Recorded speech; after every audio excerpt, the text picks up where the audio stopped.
Assalamualaikum warahmatullahi wabarakatuh. Waalaikumsalam warahmatullahi wabarakatuh. Allahu akbar, Allahu akbar, Allahu akbar. La ilaha illallah, wallahu akbar, Allahu akbar, walillahil hamd. Subhanallah man bara'an nas wa 'ammahum bil ihsan wa khassal muslimina minhum bi ni'matil akhirati wa dukhulil jinan. Allahu akbar, Allahu akbar, Allahu akbar. La ilaha illallah, wallahu akbar, Allahu akbar, walillahil hamd. Subhana man ba'atha ilaihim rasulan min anfusihim yahdihim ila maqamatil irfan wa 'allamahum ala syara'i'il Islam wal hikmati wal Qur'an. Allahu akbar, Allahu akbar, Allahu akbar. La ilaha illallah, wallahu akbar, Allahu akbar, walillahil hamd. Alhamdulillahi rabbil alamin. Subhana man faddalahu wa ummatahu wa dinahu ala lisani syara'i wa ala sa'iril umam wa tahharahum ar-rijzil awthan. Wa ashhadu an la ilaha illallah wahdahu la sharika lah. Wa ashhadu anna sayyidana Muhammadan abduhu wa rasuluh arsalahu bil huda wa dinil haqq liyudhhirahu 'ala ad-din kullih walau karihal musyrikun. Wa sallallahu alaihi wa ala alihi mastadara az-zaman. Fa ya ibadallah, inni usikum bi taqwallah wa uhadhdhirukum ma'siyatallah wa udzakirukum ma kana fihi anbiya'ullah min badlil amwali wal anfusi fi ta'atillah. Hadirin hadirat sidang salat Idul Adha yang dimuliakan oleh Allah Subhanahu wa taala. Bersyukur kita kepada Allah Subhanahu wa taala. Di kesempatan kali ini adalah hari yang sangat besar, hari yang sangat agung, yang mana kita akan melaksanakan sunnah abikum, sunnah bapak kalian, milahnya Nabi Ibrahim yang diikuti oleh Nabi Muhammad SAW, yaitu penyembelihan hewan kurban. Adapun kesempatan ini Allah Subhanahu wa taala telah memberikan keistimewaan berdasarkan sabda Nabi Muhammad SAW, ma'amila adamiyyun min amalin yawman nahri ahabba ilallah min iraqatid dam. Tidak ada satupun amal anak Adam yang lebih dicintai oleh Allah Subhanahu wa taala dibandingkan dengan menumpahkan darah hewan kurban. Allah Subhanahu wa taala zat yang menciptakan seluruh makhluk. Allah juga yang memelihara seluruh makhluk. Allah yang kasih rezeki kepada kita manusia, kepada hewan-hewan, dan menjadikan siang dan malam, mengatakan bahwasanya di Yaumun Nahar atau 10 Dzulhijjah ini tidak ada satupun amal yang lebih dicintai Allah dibandingkan menyembelih hewan kurban. Berarti ini amal yang sangat besar. Inilah yang memuliakan kita dengan amal soleh yang besar ini.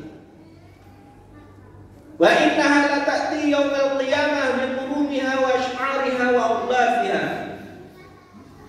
Dan hewan kurban tersebut nanti di hari kiamat akan datang dengan tanduk-tanduknya, dengan bulu-bulunya, dan dengan kuku-kukunya.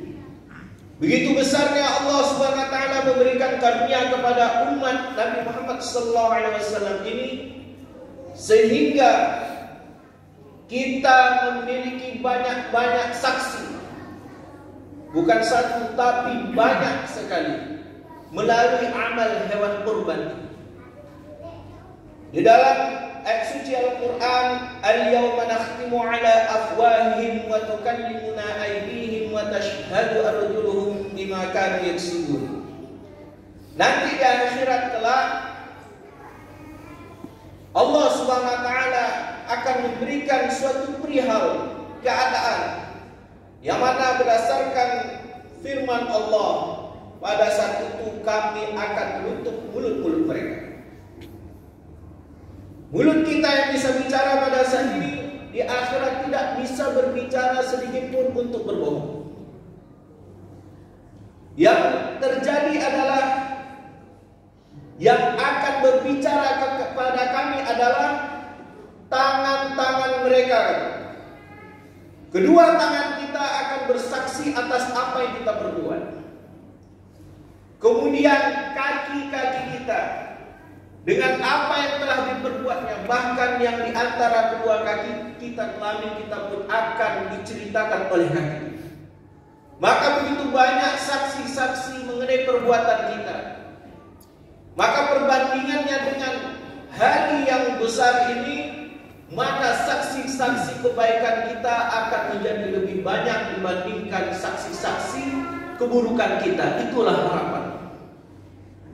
Mudah-mudahan dengan keadaan saksi yang banyak tadi akan memperberat timbangan amal-amal kebaikan kita di hadapan Allah Subhanahu wa taala. Sehingga dengan kebaikan yang banyak tadi Allah Subhanahu wa taala beratkan timbangan kita dan kita diperkenankan masuk ke dalam surganya Allah Subhanahu wa taala. Hadirin hadirat sidang salat Idul Adha yang dimuliakan oleh Allah Subhanahu wa taala. Kemudian wa inna ad-dama la yaqa'u min Allah bi Makkah qabla an yaqa'u min al-ard. Darah hewan kurban tadi akan sampai kepada Allah Subhanahu wa taala sebelum jatuh bumi. Artinya apa? Allah sudah menerima amal orang tersebut sebelum darah hewan kurban tadi jatuh. Allah ridho kepada orang yang berkurban tadi. Allah Subhanahu wa taala terima amal-amal orang yang ikhlas tadi dengan Allah beri ganjaran yang sangat besar. Maka Rasulullah SAW karena tahu keutamaan penyembelihan ini, maka Rasulullah SAW meminta kepada Allah supaya diterima amal ini. Allahumma taqabbal min Muhammadin wa ali Muhammadin wa ummati Muhammadin. Ya Allah, terimalah kurban dari Muhammad sallallahu alaihi wasallam dan dari keluarga Nabi Muhammad sallallahu alaihi wasallam dan dari umat Nabi Muhammad sallallahu alaihi wasallam. Maka kesempatan yang besar ini hendaknya hati kita, orang-orang yang berkurban, hadir di tempat penyembelihan, berdoa di hadapan Allah supaya hewan-hewan kurban ini menjadi saksi di akhirat dan diterima oleh Allah Subhanahu wa taala. Ini adalah bukti kita diberikan kenikmatan oleh Allah di umat ini, yang mana Allah kasih kesempatan yang sangat besar, yang sangat hebat dibandingkan amal-amal selain daripada Yaumul Nahar. Dan ini disampaikan untuk kita semua. Amal yang besar ini adalah amal yang pernah diperbuat oleh anak Adam alaihissalam, yaitu Habil dan Qabil. Bukan baru. Ini adalah amal yang sangat besar yang dahulu pernah dilakukan anak cucu Adam yang pertama. Pada saat itu kisah ini hendaknya diceritakan kepada kita semua. Watlu alaihim naba'a abna Adam bil haqq. Ini diceritakan hendaknya kepada kita semua bahwasanya qarraba qurbana, dua orang tadi datang untuk berkurban, melakukan pengorbanan masing-masing. Fatuqbila min ahadihima wa lam yutaqabbal min al-akhar. Satu diterima pengorbanannya dan yang satu tak diterima. Pada saat itu Habil, anak Adam alaihissalam, beliau adalah seorang peternak. Maka ketika datang kesempatan untuk berkorban di hadapan Allah, maka dia berikan kurbannya dari kambing yang sangat terbaik, yang sangat indah, yang sangat cantik, yang sangat mahal, dipersembahkan ke hadapan Allah. Maka sedangkan Qabil, dia memberikan dari hasil panennya karena dia seorang petani. Namun apa yang diberikannya dari hasil panen tersebut buah-buahan yang tidak baik hasilnya.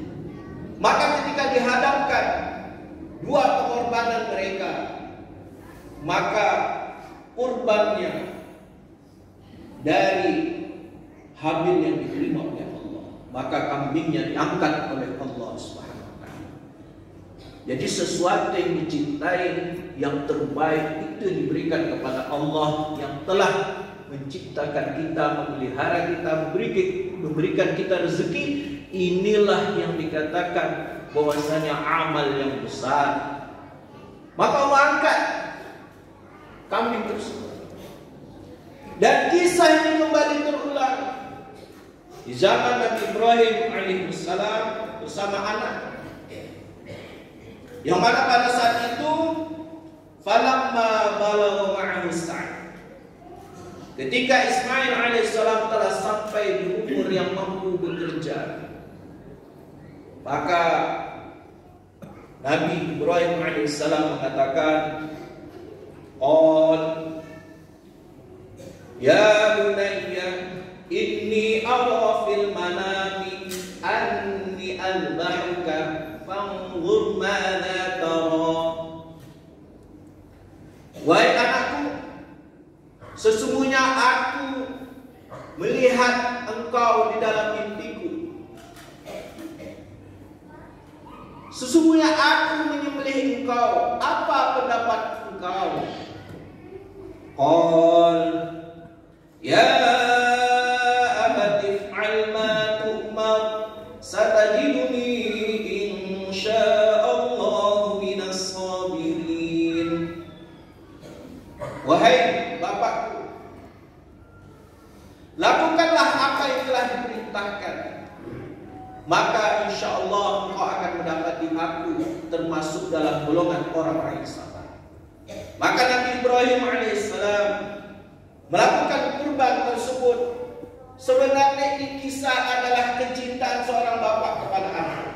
Nabi Ibrahim alaihissalam sudah lama tak jumpa anak, kalau menjumpa sebentar. Dan ini waktu yang sangat ditunggu-tunggu saat anak sudah mampu bekerja, sudah mulai nampak dewasa. Nabi Ibrahim sudah mulai maqami, bertempat tinggal bersama Ismail alaihissalam. Tidak lagi pergi kemana-mana, tapi Allah uji Nabi Ibrahim dengan apa yang dicintai, yaitu anaknya, supaya disembelih. Maka dia bergegas untuk menyembelih anak. Maka ketika itu telah sampailah bahwasanya Allah Subhanahu wa taala mengatakan mengenai apa yang dilakukan Nabi Ibrahim alaihissalam pada sabda at-ru'ya, inna kadzalika najzil muhsinin. Sungguh engkau telah membenarkan mimpi. Bagi seorang nabi, mimpinya adalah wahyu, perintah dari Allah. Nabi Ibrahim alaihissalam membenarkan mimpi tersebut, maka dia pun melaksanakan perintah ini.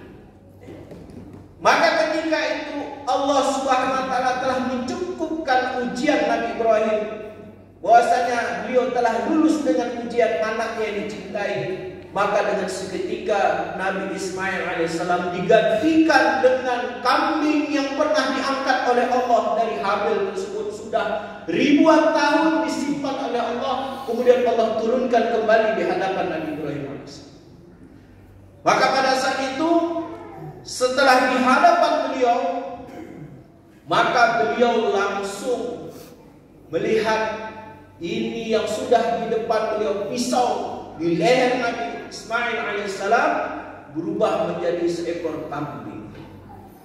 Cukup sudah ini menjadi syariat, ini sudah menjadi contoh bahwasanya kita menyembelih apa yang kita cintai untuk Allah Subhanahu wa taala. Inna kadzalika najzil muhsinin. Pengorbanan seperti ini, melakukan sesuatu yang dicintai, dikorbankan untuk Allah, ini juga akan berlaku setelah Nabi Ibrahim alaihissalam balasannya. Allah katakan inna kadzalika najzil muhsinin. Juga kami akan memberikan balasan bagi orang-orang yang berbuat baik. Berupa apa?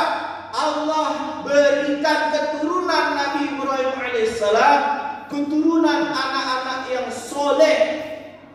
Jalur dari Nabi Ibrahim alaihissalam adalah jalur para nabi. Nabi-nabi turun berdasarkan keturunan Nabi Ibrahim terus. Dan terkhusus Nabi Ismail alaihissalam, inilah keturunan daripada Nabi Muhammad sallallahu alaihi wasallam.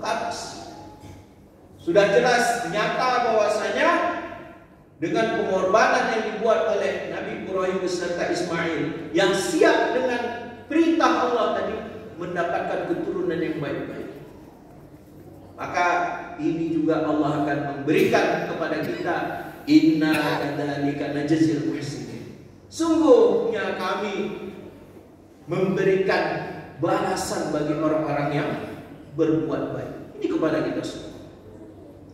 Maka tidak ada kesia-siaan bagi yang berkorban, yang mengorbankan hartanya untuk agama Allah, yang memberikan hewan kurban untuk dibagi-bagikan. Ini bukti adalah syariat Islam yang besar, yang bisa mengubah kehidupan kita menjadi lebih baik, keturunan kita menjadi lebih baik. Bahkan Abdurrahman bin Auf ini terkenal di zaman sahabat Nabi adalah orang yang sangat kaya. Ketika dikumpulkan hartanya di hadapannya, maka dia sangat bersedih, susah hati.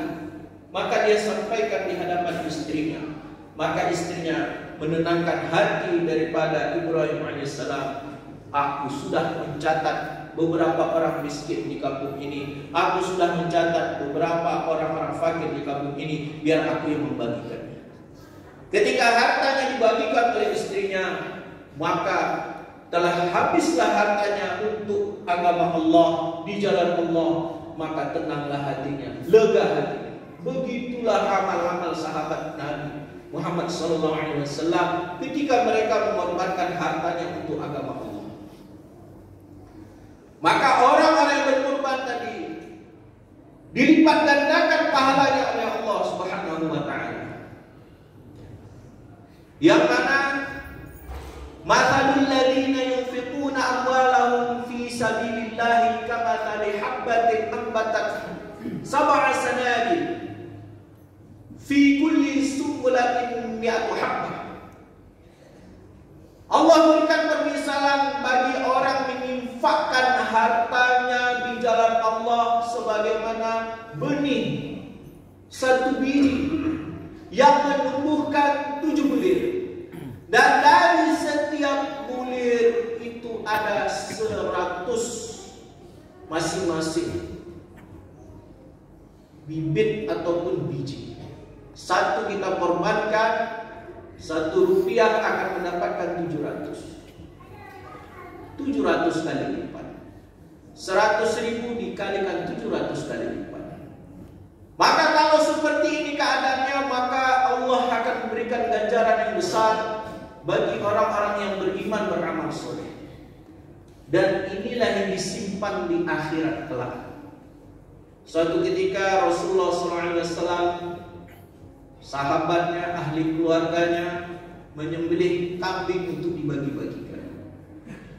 Ketika kambing-kambing yang sudah disembelih tadi dibagi-bagikan, Rasulullah SAW bertanya mengenai daging yang tersisa.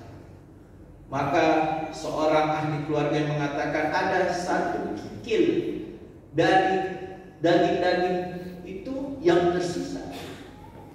Maka Rasulullah katakan tidak. Yang tersisa adalah yang sudah disedekahkan. Yang tersisa adalah sudah disedekahkan. Yang belum disedekahkan itu masih ada. Habis dia sebenarnya di dunia. Maka kesimpulannya Rasulullah mengajarkan adalah yang kita berikan karena Allah disimpan di sisi Allah di akhirat kelak. Yang tidak kita berikan ini adalah akan habis di dunia ini.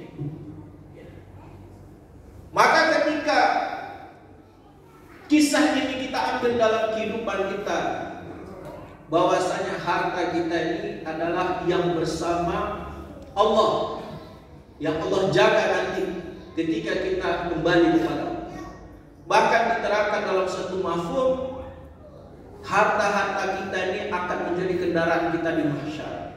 Harta-harta yang kita berikan di jalan Allah ini akan menjadi tameng ketika kita melewati titian sirat, dari bandul-bandul yang akan menjatuhkan kita ke bawah.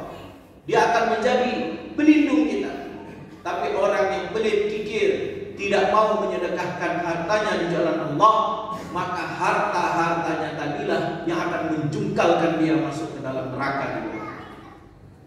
Kemudian harta-harta yang kita miliki ini, ketika kita pakai di jalan Allah untuk mendidik keluarga kita, menjadikan anak-anak kita anak yang soleh, maka inilah yang akan menjadi sahabat-sahabat kita, kawan-kawan kita yang kekal bersama kita di surga. Menikah karena Allah, punya anak karena Allah. Kalau keluarga ini dia satu sama lain melakukan karena Allah, maka insya Allah dia akan bersama terus sampai di akhirat. Karena dalam satu mafhum, permasalahan perkelahian yang pertama sekali terjadi di mahkamah Allah, di pengadilan Allah, adalah antara suami dan istri. Kenapa pernikahannya bukan karena Allah? Maka ketika itu suami mengatakan, aku melakukan keharaman karena kamu. Dan istri mengatakan, kamu ini tidak mendidik aku agama. Maka satu sama lain berkelahi. Maka inilah pentingnya harta digunakan untuk agama Allah. Ketika suami istri bersepakat ini untuk digunakan berkurban, untuk digunakan di jalan Allah, maka inilah dikatakan karena Allah. Dihabiskan untuk anak-anaknya yang belajar agama, inilah dikatakan karena Allah. Maka al-akhillahu, adapun orang yang berkeluarga tadi, yang dekat, yang akrab tadi, yauma idzin ba'dhum li ba'dhin, pada saat itu yang mana satu bagian dengan bagian yang lain adu, bermusuhan. Pada dulu tak pernah bermusuhan, di akhirat pun jadi bermusuhan. Illal muttaqin, kata Allah, kecuali orang bertakwa, mereka tak akan bermusuhan di akhirat kelak. Inilah yang kita harapkan, kesempatan kita menggunakan harta, tak digunakan, dia akan kita tinggalkan juga. Kalau seandainya kita mati tidak korbankan di jalan Allah, harta kita ini pun akan dipakai oleh anak keturunan kita. Iya, kalau anak kita soleh, dididik agama. Kalau tidak, ini menjadi musibah dan tidak menjadi amal atau pahala bagi keluarga. Kemudian harta-harta tadi, seandainya bisa menyelamatkan anak dan keluarganya karena dilakukan atas perintah Allah, melaksanakan perintah Allah, meninggalkan larangannya, maka yang pertama sekali nanti Allah kirim anak-anaknya menjadi penyambut orang tuanya di surga, yang meminumkan air ke orang tuanya di surga. Maka inilah kesempatan mendidik anak-anak, melatih keluarga kita. Pertama, orang tuanya yang berani mengorbankan harta untuk agama Allah, maka anak-anaknya pun akan mencontoh bagaimana orang tuanya tadi menjadi orang tua yang dekat dengan Allah. Karena tujuan dari kurban tadi, hada minka walaka, ini adalah nikmat dari engkau dan aku berikan kepada sang pemilik yaitu Allah untuk mendekatkan diri kepada Allah. Dengan seperti itu sempurnalah janji Allah. Wasiqal ladzina taqaw rabbahum ilal jannati zumara. Maka orang-orang yang bertakwa tadi, yang dekat dengan Allah, yang takut dengan Allah, maka dia akan dikumpulkan oleh Allah dan akan dimasukkan berjemaah ke dalam surga. Ini harapan kita bersama. Allah pilih harta kita ini untuk dikorbankan. Allah pilih keluarga kita untuk agama Allah. Supaya apa? Supaya kita berkumpul di surganya Allah Subhanahu wa ta'ala. Supaya Allah Subhanahu wa ta'ala ridho dengan manusia-manusia yang hidup di dunia yang penuh dengan dosa. Sehingga Allah Subhanahu wa ta'ala begitu senang melihat kita hamba-hambanya yang dikasih kenikmatan, tetapi kenikmatan itu betul-betul dihargainya, bukan disia-siakan. Hadirin hadirat sidang Idul Adha dimuliakan Allah Subhanahu wa ta'ala.